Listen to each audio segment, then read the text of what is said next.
aya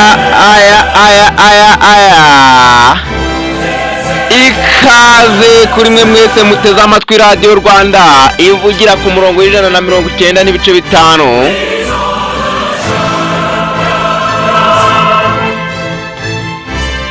Tukaba tubahaye ikaze hano kuri Stade Amahoro, aho ikipe ya APRS ndetse n'ikipe ya Sport bigiye gucakirana mu mukino wa finali y'igikombe cy'amahoro.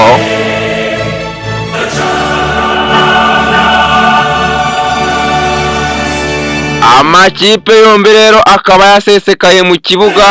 Ikipe ya APRS ndayibona neza cyane mu myambaro yabo y'umweru ndetse n'umukara.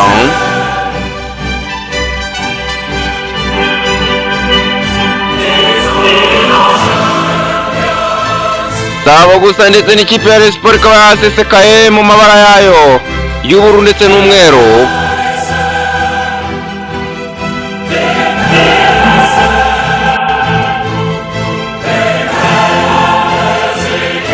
Ndamubona neza umusore ukina ku ruhande w'ikipe ya APRS William Togwi ndetse n'umusore Watara barahari neza cyane, bameze neza.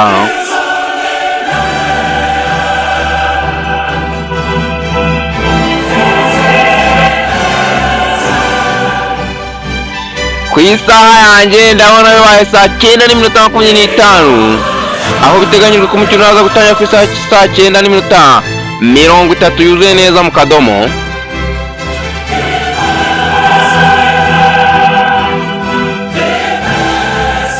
Sindi njyenyine rimwe na mugenzi wanjye Rigani Rugaju, aho tugiye kubagezaho umukino neza cyane nk'abandi Odingo.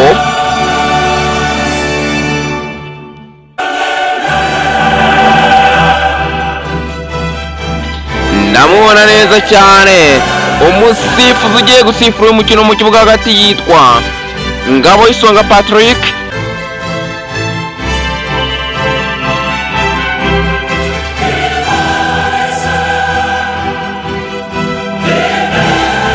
Ndamubona umutoza wa APRS Darkonovic ndetse n'umutoza wa Rayon Sport, bakaba basesekaye neza cyane.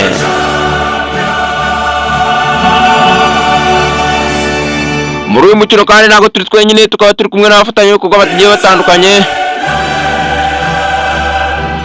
Umufatanyabikorwa wa mbere ni Action Driving School, aho bafite amasomo meza cyane. Ushaka kwiga indimi, Igiswahili, Icyongereza ndetse n'Igifaransa, Iringara ndetse n'Igishinwa,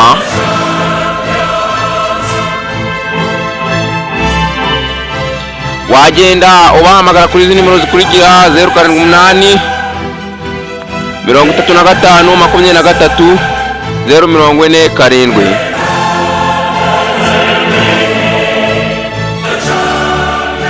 Sabo gusa kandi tukaba turi kumwe na Kasesa District and Distributors, akaba ari abaterankunga bakuru badufashije kugezaho uyu mukino. Tukaba dufite ikinyobwa cyiza cyane bita Kasesa,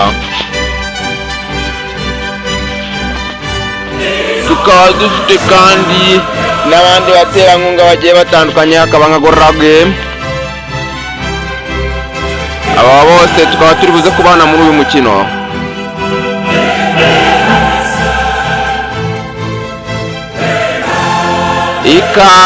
Ikaze umusifuzi Cucur akaba atangije umukino hano hagati mu kibuga.